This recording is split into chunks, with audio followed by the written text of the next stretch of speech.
It's almost a week since the country moved to lockdown level 4, but we continue to see a rise in COVID-19 cases. Measures have been put in place to help curb the spike.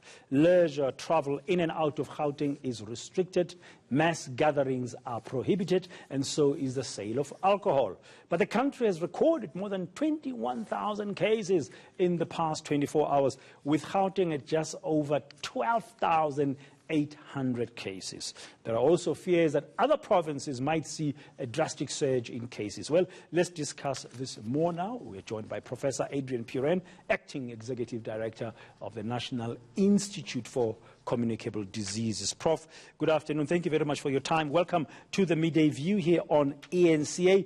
Yeah, not a pretty picture in terms of the numbers that we saw being presented earlier today by the Minister of Health and other officials, that you are busy, monitoring the situation and collating as the NICD. Just the first question I was thinking about where to start. When is the spike, if there's such a thing currently in the third wave, expected? I think that's going to be difficult, Dan, and good afternoon to you. I think there will be different peaks with regard to the current outbreak. As you know, because of the different geographic nature of the current outbreak, and that's happened in the first and second wave, where we saw different areas around the country having started off and then followed by the others. So I think normally it could take 5 to 8 weeks for us to reach for that whole peak to actually, and not just the peak, but in fact that whole wave to occur, in fact to rise up, which is now doing very dramatically in Gauteng, reach a peak and then decline when we start seeing those particular numbers. But the other provinces are sure to follow in terms of the Western Cape, which is already on that upward trajectory, but then Eastern Cape, Mpumalanga, and so on. Yes. So we're also expecting those other provinces that you've just mentioned to also begin to rise on a daily basis, as we are still in the grips of the third wave. So it's still very much, the third wave is still very much with us.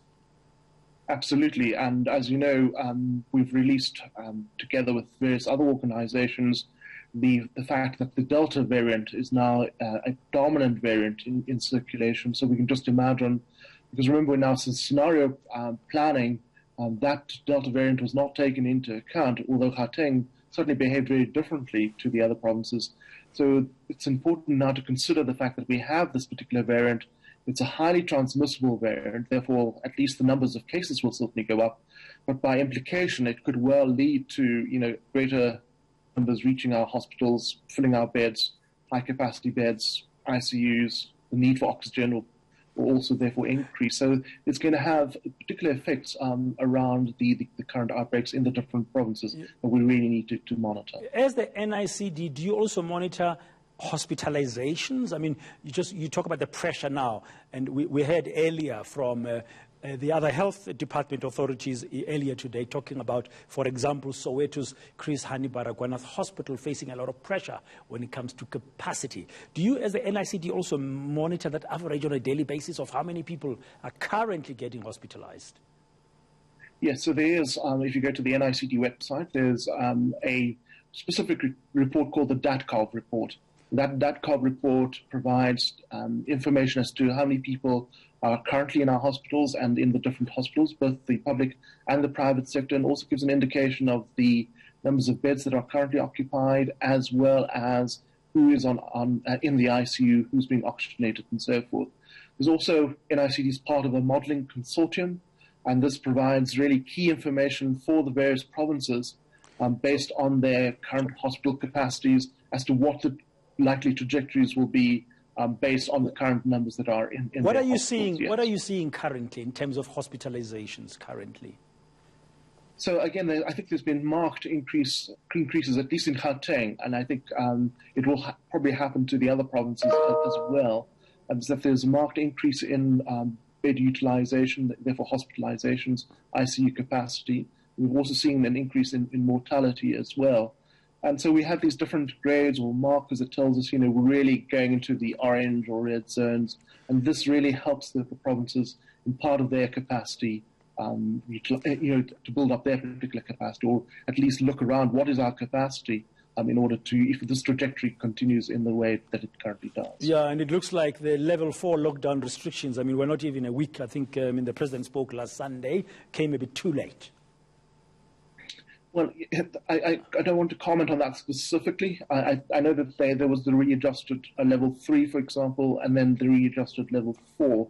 So you're right, there is the need, and I think the Department of Health is recognizing that there is this really need, especially now with the variant, really to make sure that the adjustments are such that we can limit contact, because that's the key part here that we've been talking about more and more over the year. In fact, as you know, the wearing of the masks, the limiting of contact, the smaller numbers, the ventilation. So I think all these particular aspects are really still really critical, and for them to be implemented, and us as individuals to take that very seriously as well. Yeah.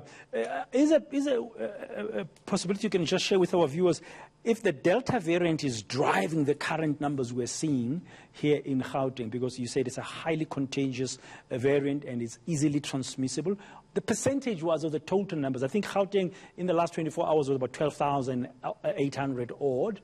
I mean, how many of those cases would they be Delta variant caused by the Delta variant?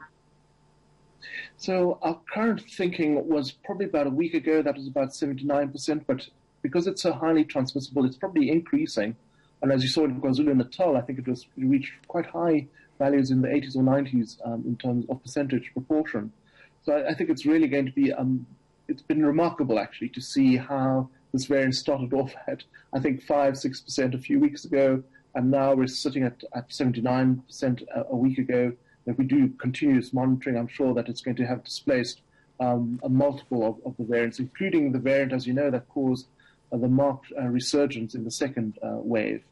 Yeah, and then that would mean the positivity rate, the rate at which people are testing positive, is also higher now. Absolutely. So I think, for Gauteng, it's probably people presenting for testing is probably 1 in 3, for example. So again, we really want to understand the nature of this epidemic. It's probably far huger than we are currently seeing, because not everybody goes to test, not everybody presents for testing. There's asymptomatic spread as well. So you can just imagine the actual size of this current outbreak is far larger than the actual PCR numbers that we're releasing on a day-to-day basis. Yeah, you mentioned that, yes, there's the vaccination rollout that's happening, but there are those basics that we still need to adhere to and comply with. Absolutely. So Dan, I can't emphasize enough, that if you don't have to be somewhere, don't be somewhere. If you can limit your contacts, please limit your contacts. Workplaces, again, try and limit, roster, stagger, try and improve your ventilation. I know that's not always easy to do because there's certain requirements. So those are still, unfortunately, the key things that need to be done. I think the one aspect that we need to look at positively is the fact that we've vaccinated a fairly substantial number of healthcare workers. So I'm hoping that that is contributing to the fact that they're relatively protected. We know that there will be reinfections, but we're hoping that that number will be less. And in fact, also with regard to the healthcare workers, if they are infected despite being vaccinated, that they will have a lesser degree of the presentations in terms of symptoms and severity, and therefore also hospitalizations as well. Professor Adrian Puren, thank you very much for your time as usual here on the Midday View on ENCA. There you got the picture, numbers still rising, the Delta variant still driving those infections. He's the acting executive director of the National Institute for Communicable Diseases.